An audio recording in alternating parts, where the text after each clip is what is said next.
معزز سامعین کرام، السلام علیکم ورحمۃ اللہ وبرکاتہ۔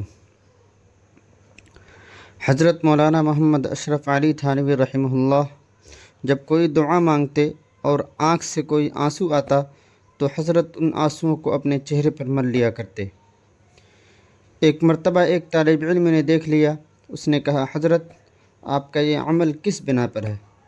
فرمایا، میں امید کرتا ہوں کہ اللہ تعالیٰ ان آنسوؤں کی برکت سے میرے چہرے کو جہنم کی آگ سے محفوظ فرمائیں گے۔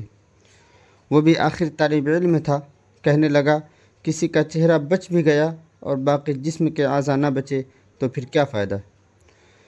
اس پر حضرت اقدس رحمہ اللہ نے ایک حکایت بیان فرمائی کہ بادشاہ اورنگزیب عالمگیر رحمہ اللہ کے وقت میں ایک وزیر فوت ہوا۔ وزیر کا ایک بیٹا چھوٹی عمر کا تھا مگر بہت سمجھدار تھا۔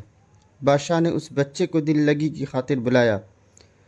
جب وہ بچہ حاضر ہوا تو اس وقت اورنگزیب عالمگیر رحمہ اللہ تالاب کے کنارے پر بیٹھے تھے جو اپنے محل میں بنوایا تھا۔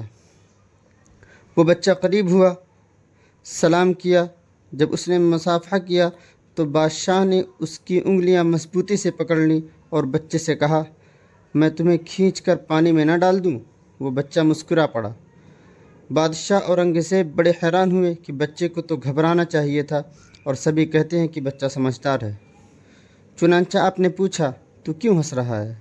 وہ بچہ کہنے لگا، بادشاہ سلامت، میرے ہاتھ کی چند انگلیاں آپ کے ہاتھوں میں ہیں، بھلا مجھے ڈوبنے کا کیا ڈر ہے؟ یہ کیسے ہو سکتا ہے کہ آپ مجھے اپنی آنکھوں کے سامنے کھینچ کر اس پانی میں ڈبو دیں گے؟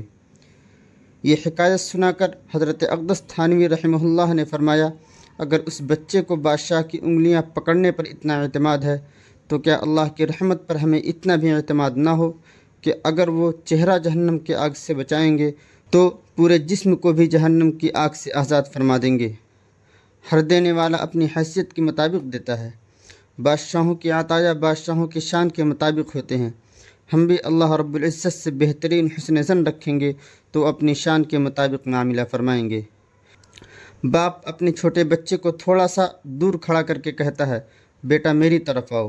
وہ بچہ بہت کوشش کرتا ہے مگر وہ اپنی کوشش میں ناکام ہو جاتا ہے، لیکن وہ بچہ اپنے باپ پر اعتماد کرتے ہوئے کوشش جاری رکھتا ہے۔ پھر باپ کی محبت جوش میں آتی ہے تو باپ خود جا کر بچے کو اپنی لپیٹ میں لے لیتا ہے۔ اسی طرح ہم بھی اپنے رب کی رضا حاصل کرنے کے لیے کوشش جاری رکھیں۔ ہماری کوشش کمزور بھی ہوئی تو ماں باپ سے کہیں زیادہ محبت کرنے والا شہنشاہ ہمیں ضرور اپنی محبت عطا فرما دے گا۔ جب ہمیں اللہ تعالیٰ کی محبت نصیب ہوگی تو ہم دنیا و آخرت میں کامیاب و کامران ہو جائیں گے۔ آخر میں ایک بات عرض کرتا چلوں کہ اگر آپ کو کوئی ویڈیو اچھی لگ جائے تو دیکھنے کے بعد مزید تھوڑی سی زحمت فرما کر اپنے دوستوں سے بھی شیئر کر لیا کیجیے۔ یقین کیجیے اس میں آپ کا بمشکل ایک لمحہ صرف ہوگا، لیکن ہو سکتا ہے کہ اس ایک لمحے کی اٹھائی ہوئی تکلیف سے آپ کی شیئر کی ہوئی ویڈیو کے ذریعے ہزاروں لوگوں کے لیے نصیحت اور سبق ثابت ہو سکتا ہے۔ اللہ تعالی ہمیں عمل کی توفیق مرحمت فرمائے، آمین۔ والسلام علیکم ورحمۃ اللہ وبرکاتہ۔